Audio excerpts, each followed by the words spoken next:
खबरों सूचनाओं का संगम, काव्य कथाओं समीक्षाओं की उमंग, हिमधारा है ये हिमधारा। सुनिए खुद दुनिया को भी सुनाइए, शेयर करिए और कमेंट भी बताइए। हिमधारा है ये हिमधारा। प्रस्तुत है सुशील लंकेश की लघु कथा पहली कांवर। डॉक्टर कुमार हाथ में कांवर लिए जा रहे थे। हजारों कांवरियों को पीछे छोड़ते वे 100 किलोमीटर की दूरी पार कर चुके थे। मोटेश्वर महाराज का मंदिर अब केवल 1 किलोमीटर ही रह गया था, जहां पर उन्हें अपनी कांवर चढ़ानी थी। दरअसल मंदिर के प्रधान पुजारी ने उन्हें पहली कांवर लाकर भगवान शिव पर चढ़ाने का बस यही एक उपाय बताया, जिससे उनके पुत्र का जीवन काल सर्प दोष के भीषण प्रकोप से बचाया जा सके, जो विगत कई माह से भयंकर काले ज्वर से पीड़ित था।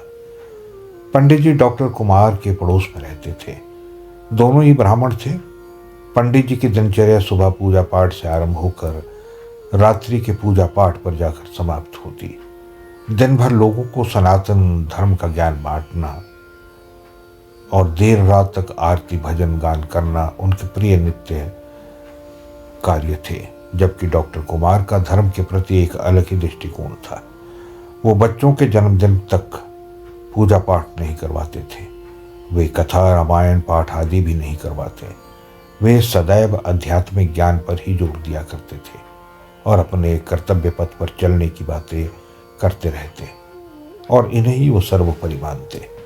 इसलिए पंडित जी डॉक्टर साहब से सदैव खिन्न रहते थे। वे डॉक्टर कुमार से इस हद तक चिढ़ते थे कि मन ही मन उन्हें कष्ट पहुंचाने की चेष्टा किया करते।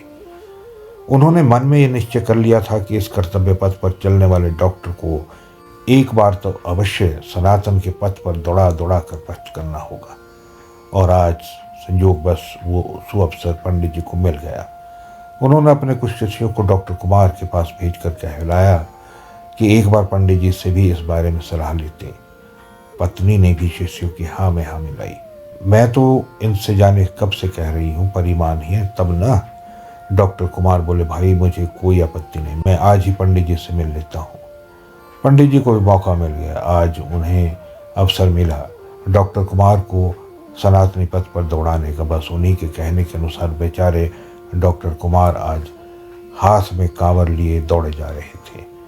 डॉक्टर कुमार गिरते गिरते किसी तरह पहुंचने ही वाले थे कि सुनसान सड़क के किनारे एक झोपड़ी में किसी वृद्ध आदमी की आवाज़ उनके कानों से टकराई, पानी पानी। पास एक वृद्धा आते जाते कांवरियों से 2 घूंट पानी की याचना कर रही थी। डॉक्टर रुक गए। उन्होंने वृद्ध के मस्तक को छुआ। माथा बुखार से तप रहा था। उन्होंने ज्यों ही कांवर से जल पिलाने की चेष्टा की, पीछे आते हुए परिचितों ने उन्हें ऐसा करने से रोका। अरे डॉक्टर साहब, इतनी दूर से चलकर आ रहे हो, अब यहाँ से मंदिर है ही कितनी दूर। अगर इस बूढ़े को गंगा जल पिलाया तो कांवर अपवित्र हो जाएगा। डॉक्टर कुमार ने मुस्कुराते हुए कहा, मित्रों, इस गंगा जल की पवित्रता से इसके प्राण भी तो बच जाएंगे। और उन्होंने रोगी के मुंह में गंगा जल डाल दिया। बूढ़े ने चैन की सांस ली। डॉक्टर कुमार ने अपनी धोती से कुछ कपड़ा फाड़कर गंगा जल में डुबोया और वृद्ध के माथे पर पट्टियां रखनी आरंभ की। लगभग 4 बजे का समय था। यही समय पंडित जी ने भगवान शिव पर कांवर चढ़ाने को बताया था। कुछ देर में बूढ़े का बुखार उतर गया। अब वे मंदिर पर न जाकर सीधे अपने घर की ओर चल पड़े। घर पहुंचे तो देखा उनका 2.5 वर्षीय पुत्र आंगन में खेल रहा था। पत्नी ने बताया कि 4 बजे तक वो बहुत बेचैन था। उसके बाद वो एक बार भी न रोया और न रहा ही। धीरे धीरे ठीक होता चला गया। अब तो मान गए ना पंडित जी के सत को। उन्होंने तुमसे 4 बजे शिव पर पहली कांवर चढ़ाने की बात कही थी।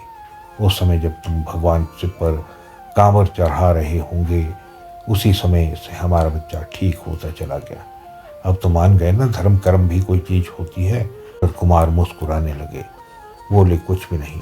आज वे सबसे ज्यादा खुश थे, क्योंकि आज उनका कर्तव्य पथ पर चलना सफल हो चुका था। उन्होंने महसूस किया मानो भगवान शिव ठीक 4 बजे उस बूढ़े का रूप धारण करके स्वयं अपने मस्तक पर कांवर चढ़ाने आ गए थे।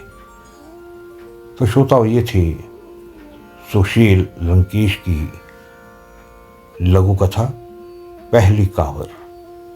उम्मीद है आपको पसंद आई होगी। आज के लिए इतना ही, फिर मिलता हूं किसी और लघु कथा के साथ। नमस्कार। ये है